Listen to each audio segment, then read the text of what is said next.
583. Gabínio, ao seu regresso do Egito, encontrou toda a Síria perturbada.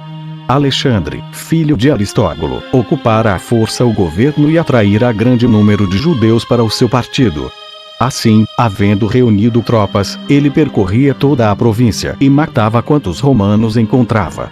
Os outros retiraram-se para o monte Gerizim, e ele o cercou. Gabínio, encontrando as coisas nesse estado, enviou Antipatro, cuja prudência conhecia, para tentar persuadir os revoltosos a tomar melhor deliberação. Ele conduziu-se com tanta habilidade que convenceu vários, porém, não pôde persuadir Alexandre.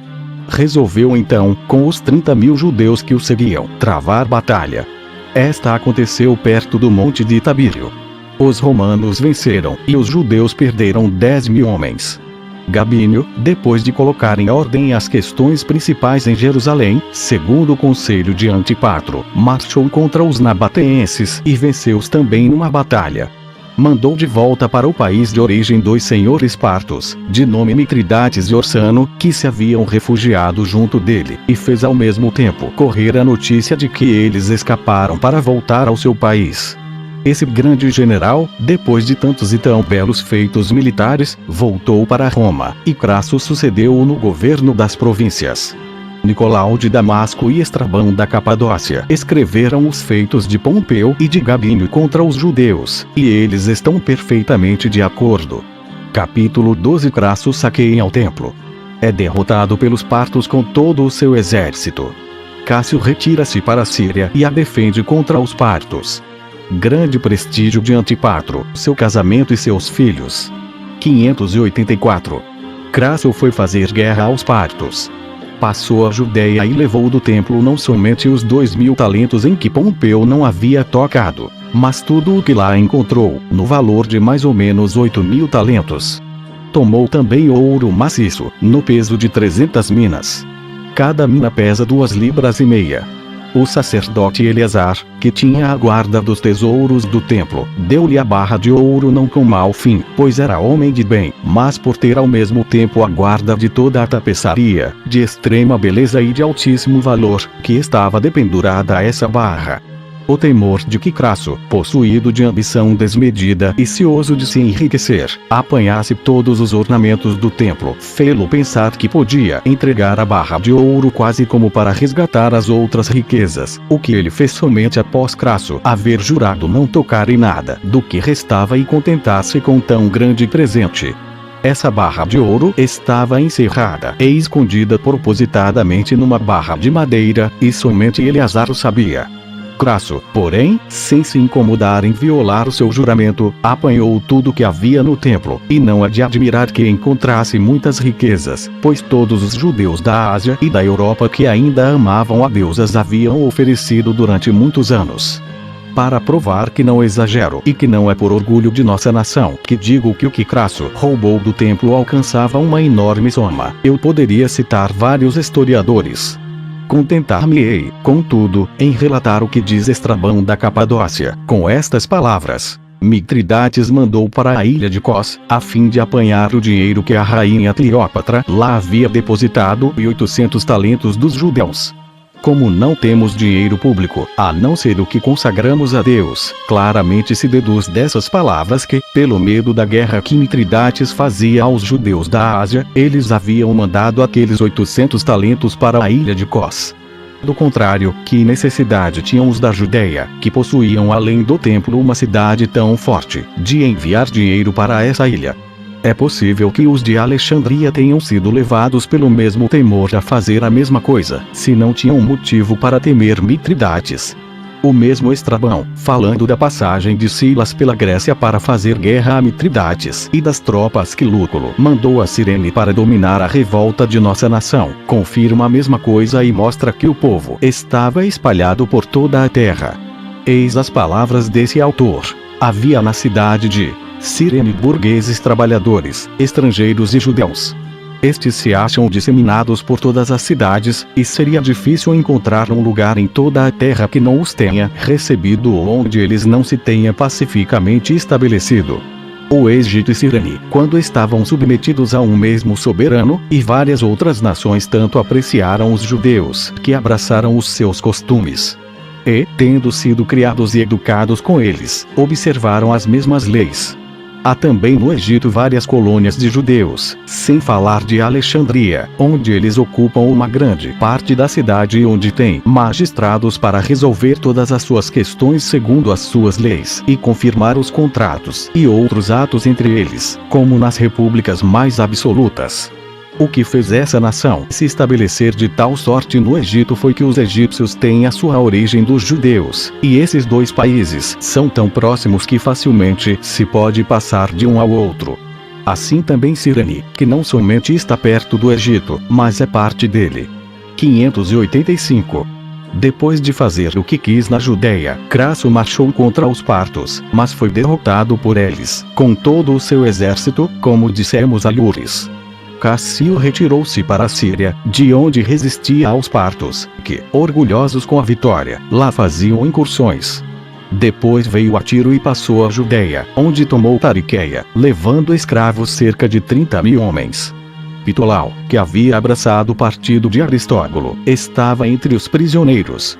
Cássio os matou, a conselho de Antipatro, que, além de ter grande prestígio perante ele e na Idumeia, desposara uma mulher das mais ilustres famílias da Arábia, de nome Ciperon, da qual teve 4 filhos, Fazael, Herodes, que depois foi rei, José e Feroras, e uma filha, de nome Salomé.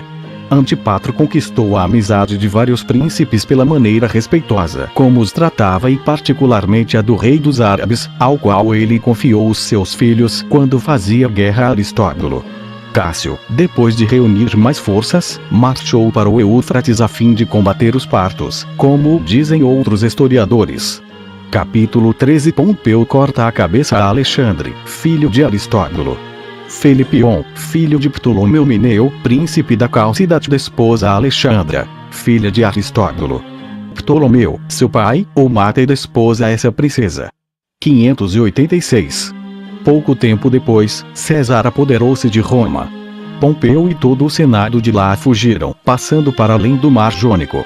Aristóbulo foi então libertado e mandado com 2 legiões para a Síria, a fim de defender aquela província. Mas esse príncipe não desfrutou por muito tempo a esperança que a proteção de César lhe outorgava. Os partidários de Pompeu envenenaram-no, e os de César embalsamaram o seu corpo com mel e o enterraram. Por muito tempo ele ficou nesse estado, até que Antônio mandou para a Judeia, para ser colocado no sepulcro dos reis. 587. Cipião, por ordem de Pompeu, cortou a cabeça de Alexandre, filho de Aristóbulo, em Antioquia, porque de novo ele se havia revoltado contra os romanos. Ptolomeu Mineu, príncipe da Cálcida, que está situada no Monte Líbano, mandou seu filho Felipion a Asquelon, a viúva de Aristóbulo, pedindo que lhe mandasse Antígono, seu filho e suas filhas. Felipion enamorou-se de uma delas, de nome Alexandra, e a desposou. Algum tempo depois, Ptolomeu, seu pai, mandou matá-lo e desposou a mesma princesa, o que não o impediu de continuar a cuidar de seus irmãos e de suas irmãs. Capítulo 14. Antípatro, por ordem de Hircano, ajuda César na guerra do Egito e mostra muito valor. 588. Quando César, depois da vitória e da morte de Pompeu, fez guerra ao Egito, Antípatro, governador da Judeia, ajudou muito, por ordem de Hircano. Isso porque Mitridates, pergameniano, que levava socorro a César, fora obrigado a se deter perto de Asquelon, pois não se sentia forte o bastante para passar por Pelusa. Antípatro uniu-se a ele com 3.000 judeus, bem armados, e não somente fez com que os árabes viessem também em seu socorro, como foi a principal causa da obtenção de um grande auxílio da Síria, particularmente do príncipe Jamblique, de Ptolomeu, seu filho, de Ptolomeia, filha de Soeme, que habitava o Monte Líbano, e de quase todas as cidades. Assim, Mitridates, reforçado com tantas tropas, veio a Pelusa, cujos habitantes recusaram-se a abrir as portas, e ele então os sitiou. Antípatro distinguiu-se muito nessa ocasião, pois foi o primeiro a dar o assalto, após abrir uma brecha, e assim permitiu a tomada da praça. Depois foi com Mitridates unir-se a César. Os judeus que moravam naquela província do Egito, denominada Omias, queriam opor-se à sua passagem, mas Antípatro persuadiu-os a abraçar o partido de César, servindo-se para isso das cartas do sumo sacerdote Hircano, com as quais não somente os animava, mas também dizia que ajudassem o seu exército com víveres e outras coisas necessárias. Os habitantes de Mênfis souberam e chamaram Mitridates. Ele se dirigiu para lá, e todos passaram para o seu lado. Capítulo 15. Antípatro continua a granjear grande reputação na guerra do Egito. César vem à Síria, confirma Hircano no cargo de sumo sacerdote e presta grandes honras a Antípatro, não obstante as queixas de Antígono, filho de Aristóbulo. 589. Quando Mitridates e Antípatro chegaram a Delta, deram combate aos inimigos em um lugar chamado Campo dos Judeus. Mitridates comandava a ala direita e Antípatro, a esquerda. A de Mitridates foi desbaratada e seria completamente destruída se Antípatro, que já tinha por sua vez vencido os inimigos, não tivesse vindo prontamente em seu auxílio, ao longo do rio, e não os tivesse salvo de tão grande perigo. Ele derrotou os egípcios, que se julgavam vencedores, perseguiu-os, devastou seu acampamento e convidou Mitridates e os seus, que estavam na retaguarda, a tomar parte nos despojos. Mitridates perdeu 800 homens nesse combate, e Antípatro, somente 50. Mitridates não deixou de escrever a César, dizendo que a honra daquela vitória não somente era devida a Antípatro, mas que ele também o havia salvo, bem como aos céus. Esse glorioso testemunho fez César conceber altíssima estima por Antípatro, pois, além dos elogios que lhe fez, serviu-se dele nas ocasiões mais perigosas da guerra. Antípatro deu ainda provas de inteligência e de coragem não menores que o seu valor e chegou a ser ferido várias vezes. César, depois de terminada a guerra, veio por mar à Síria. Prestou grandes honras a Hircano e a Antípatro, confirmou aquele no cargo de sumo sacerdote e deu a este a prerrogativa de cidadão romano com todos os privilégios a ele inerentes. Muitos dizem que Hircano esteve naquela guerra e passara ao Egito, o que Estrabão da Capadócia confirma, com a autoridade de Asínio. Eis as suas palavras. Depois que Mitridates entrou no Egito, Hircano, sumo sacerdote dos judeus, também entrou com ele. O mesmo Estrabão diz, em outro lugar, citando para isso Ificrates, que Mitridates primeiro veio sozinho, mas quando estava em Asquelon chamou Antípatro, governador da Judéia, em seu auxílio, que lhe levou 3.000 judeus, e foi causa de que todos os outros grandes, entre os quais Hircano, sumo sacerdote, unissem as suas armas às dele.